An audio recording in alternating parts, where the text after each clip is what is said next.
So every single election, we have a president in Guyana promising the people better, promising the people change, promising the people that their resources will go towards their education, towards developing the country. If it was up to me, I would rewrite Guyana's laws. And I would include how it benefits African Guyanese, Indian Guyanese, Amerindian Guyanese, and the country as a whole.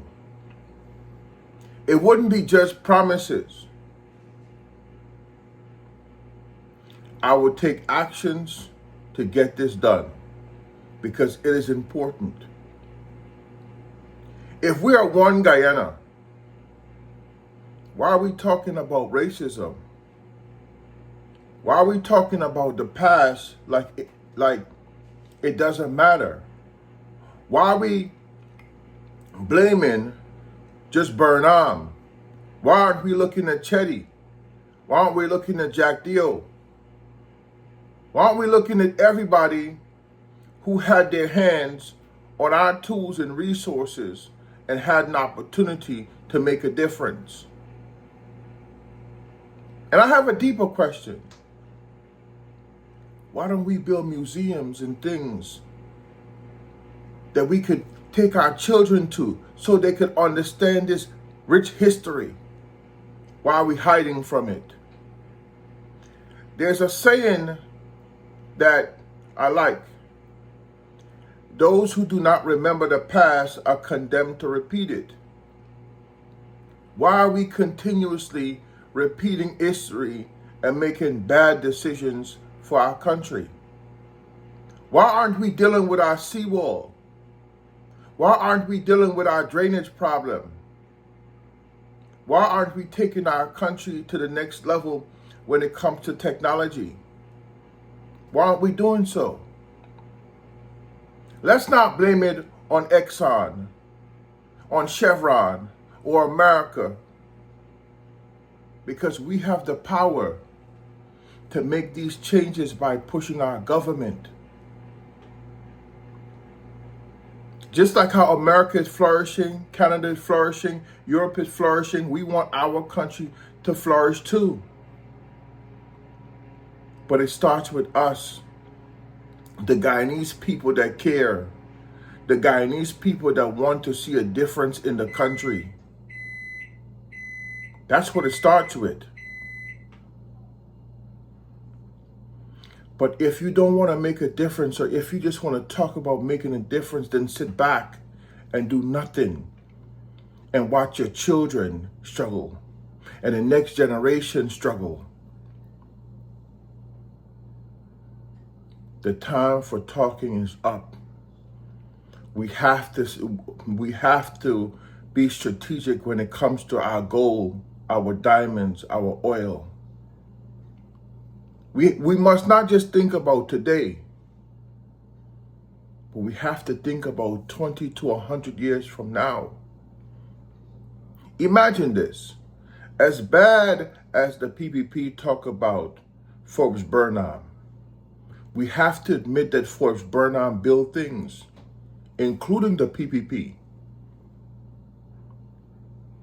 Forbes was one of the most powerful person in the PPP to help it push forward. And then he went and built the PNC. And the PNC ended up building the APNU and forming a beautiful coalition. Why are we killing our own history? Why aren't we talking about our history like poetry?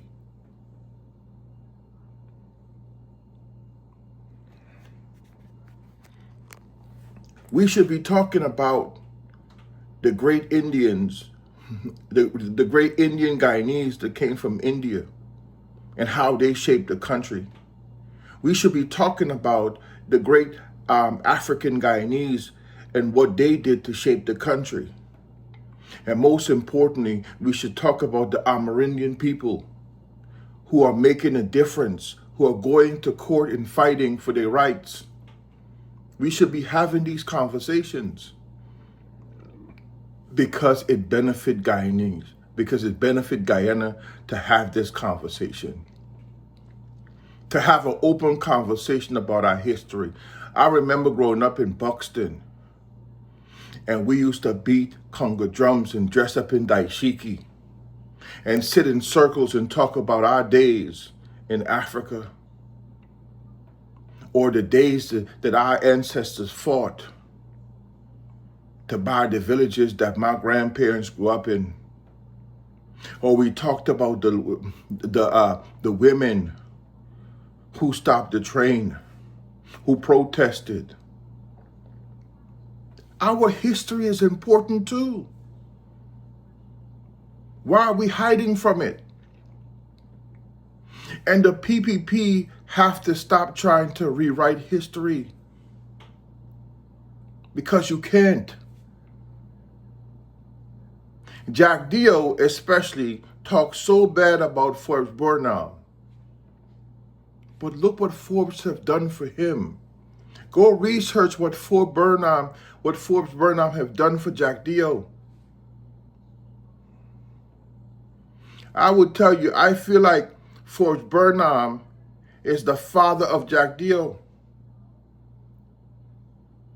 Forbes said, plant a parish. Jack Dio said, grow more. See, one sounds harsh,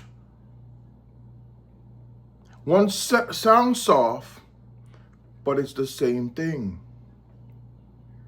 It is the same thing. Both Chetty and Burnham laid the foundation for this country.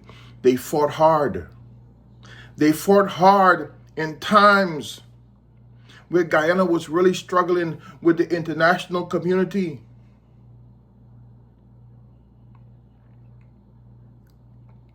And black people fought hard for Guyana to be what it is today. And we should not be undermined. No one should be belittling us because we fought for the average Guyanese to move away from slavery. If it wasn't for African Guyanese, we will all be in chains today. And we need to talk about it. We need to have a conversation. And Jack Dio knows that we need to have a conversation. Afran Ali knows that we need to have a conversation. All the PPP members who went to school and study know how important history is. And we need to have a conversation because Guyana is our country. And I say ours because I still have family members in Guyana. I still visit Guyana. I have family members who are paying taxes in Guyana. I have family members who are sending money home to Guyana. Guyanese across the world for the last 5-6 years have been sending $200 million, $300 million, $400 million back to Guyana. And if that money has been added to our annual budget. Let's talk about it. Don't run and hide. Let's talk about it. Hey, my name is Kendesi. Stay tuned. More to come, baby. Let's talk about it.